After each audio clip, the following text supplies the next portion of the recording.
What's going on, guys? I am your host from the East Coast, Gina Man 94, here to review SmackDown Live for August 2nd, 2016.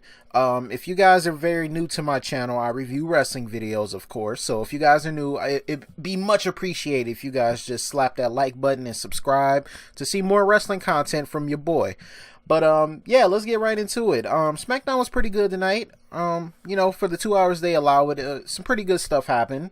Like I said, the same thing from Raw. They kind of, started some new rivalries, continued other ones, and pretty much are setting up the SummerSlam card. So let's get right into it. So coming off of Monday Night Raw, Randy Orton was backstage with Shane McMahon and Daniel Bryan because they were telling him, there are going to be repercussions for your actions on Monday Night Raw because, as you know, Randy Orton hit Brock with an RKO out of nowhere.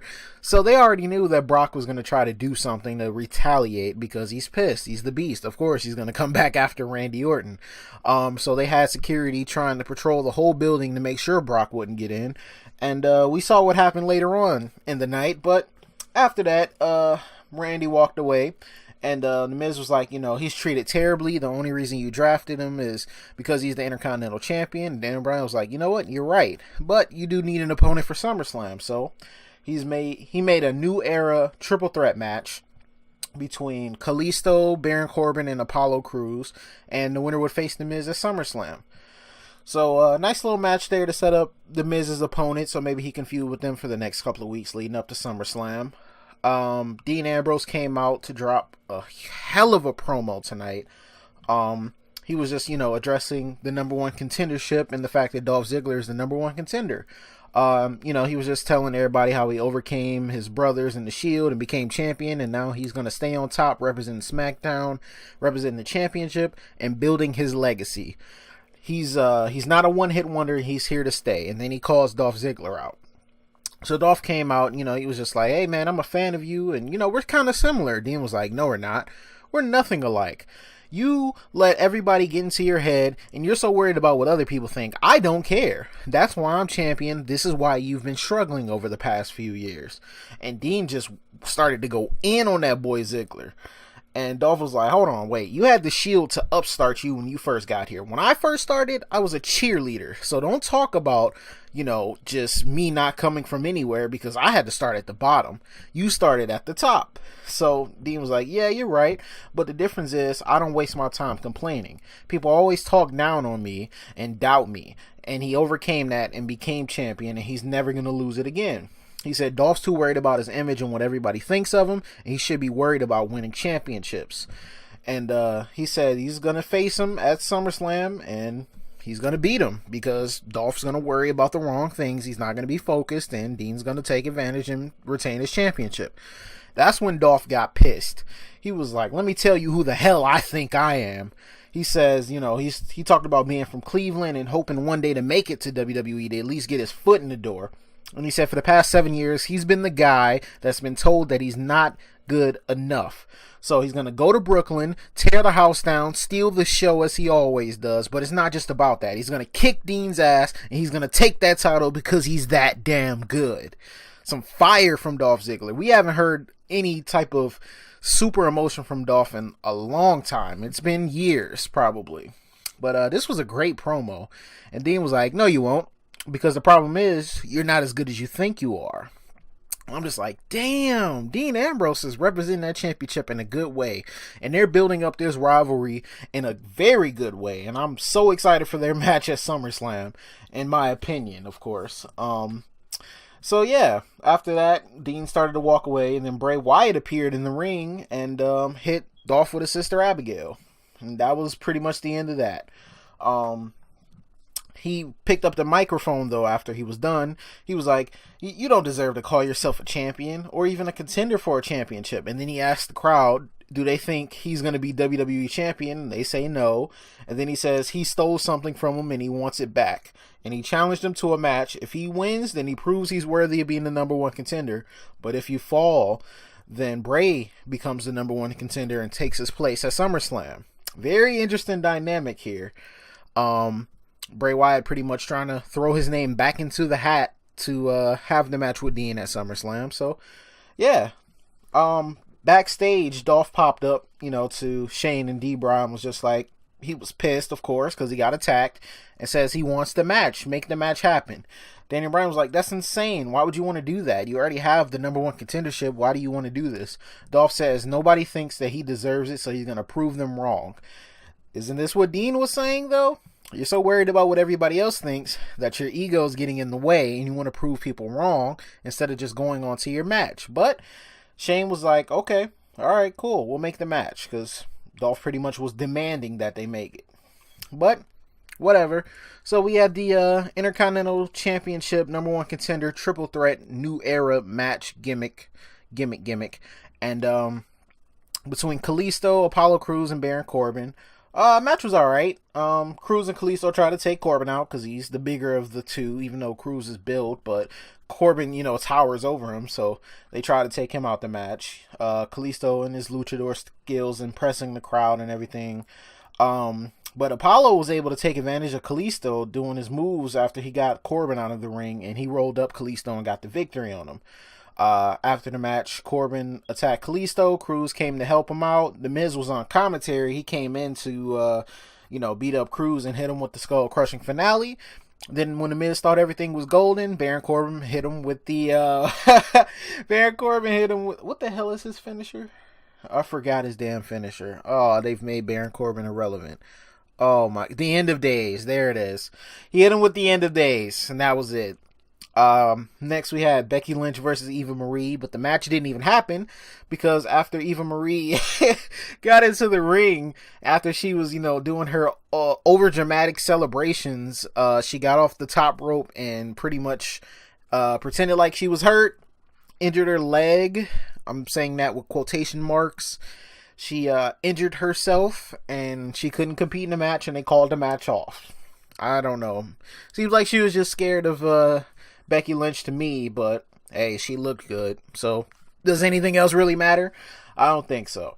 So seems like Natalya and Carmella will have a new feud because Natalya interrupted her, interview backstage with Renee Young. They're doing it on the set that they used the pre-show for, and I thought that's pretty cool. It's different from Raw. They're trying to be different. They're not trying to do the same exact things Raw do. Raw, they interview them right before the match, inside the ring, or after the match once they get out the ring or something. So this is different. I like it. It's new. That's what we wanted. We wanted new.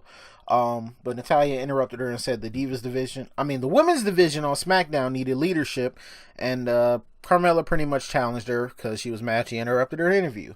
And so they set up a match for later. American Alpha debuted, and they faced off against the Vaudevillains. American Alpha are awesome. Their moveset, their team chemistry, just incredible.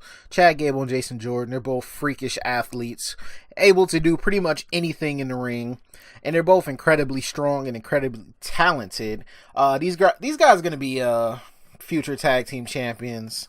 And they pretty much just whooped on the Vaudevillains and hit them with grand amplitude. Crowd was crazy for them. They're going to be over. If not already, then pretty soon. Great debut for them. They're probably going to have a few matches like these over the next few weeks until they actually get into a rivalry. But yeah, it was pretty good. Not too mad about it. I was excited for them to debut, and they did it. Next, we had AJ Styles come out to address John Cena. Cena came out right before he got started talking.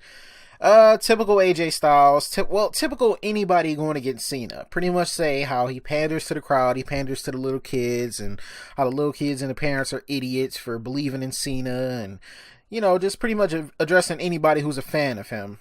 Pretty much just saying, I beat you at Money in the Bank, why are you even still here? Which just set Cena up for the perfect comeback, like it always does. Cena was like, this is his home. He does this out of love, and it doesn't matter if anybody thinks he's soft for saying that. He's a grown ass man.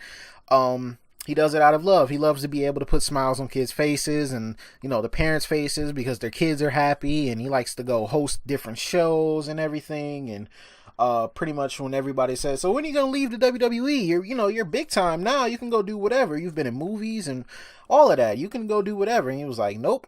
That's my home. I'm going back there. So it doesn't matter what he does, he's going to always come back to the WWE. And AJ was like, yep, see, that's exactly what I thought you were going to say. You did exactly what I thought you were going to do. But will you accept my challenge? So they pretty much just set up the match for SummerSlam. The promo was pretty subpar from AJ because it sounded scripted and it wasn't really that great. But they set up the match for SummerSlam. There you go. Let's see. What was after that? I think it was Randy Orton versus Fandango. Randy was beating the hell out of... Apparently Randy said something about him on at Battleground, and Fandango didn't like it. I didn't even hear any of that. But pretty much, as we all expected, Brock Lesnar showed up. And after Randy hit an RKO on Fandango, who got back up, he hopped over the barricade, got past the security with ease, and hit Randy with an F5. So Randy hit the first shot, and Brock fired back as expected. So, you know, I guess this is how they're going to do it. They're probably not going to see each other now until SummerSlam, because I don't think they're going to waste any of Brock's dates that he doesn't already have to, you know, just have him go back and forth with Orton. I think now that they both, you know, had shots fired on both shows, they're going to just have their match at SummerSlam, and that's going to be that. But pretty cool. You know, Brock had to get his revenge. Heath Slater showed up in Daniel Bryan's office. He's still trying to get signed to either show. D-Bra said he has to prove it. And he's going to have a match next week, and if he wins, he gets a contract. Heath Slater was like, all right, sweet, who's my opponent? Is it Marvin Leuvenhooter or whatever? You know, the person Chris Jericho was making up as his tag team partner on Raw yesterday. And Daniel Bryan was like, nope, take a guess. That was the guess he took. And then he got gored out of nowhere. He got gored to hell. He was like, hey, well, there it is. Your opponent is Rhino. There you go. Have fun. I think we need an ambulance in my office. I think we need some paramedics, please. Please. Because he killed him with that gore. I didn't expect it. It just happened so fast and he died. So now we have the main event, but right before the main event happened, we had Dolph backstage preparing for his match. Shane and D-Bra were trying to talk him out of it one last time. Like, dude, what are you doing this for? Daniel Bryan was like, you know, I understand where you're coming from, but you don't need to do this. And Dolph was like, okay, I see how it is. You guys don't believe in me either. Screw you. And walked away. I was like, oh my God. Dolph Ziggler was on a mission. So he had his match with Bray. He came out on fire, immediately just hit him with a drop kick off the rip. He was ready. He was not backing down from Bray Wyatt. You know, he's trying to prove everybody wrong and beat Bray Wyatt to show he deserves his match with Dean at SummerSlam. Once again, Dean was pretty much saying this earlier in the promo. You worry too much about what everybody else is saying about you, and it gets the best of you, and that's why you always fail. But, it was a good match, though. Nothing to complain about from the match. Hell of a match from both of them. Bray messed up, though, because he tried to take the turnbuckle and expose it. He got caught with a zigzag, kicked out of that.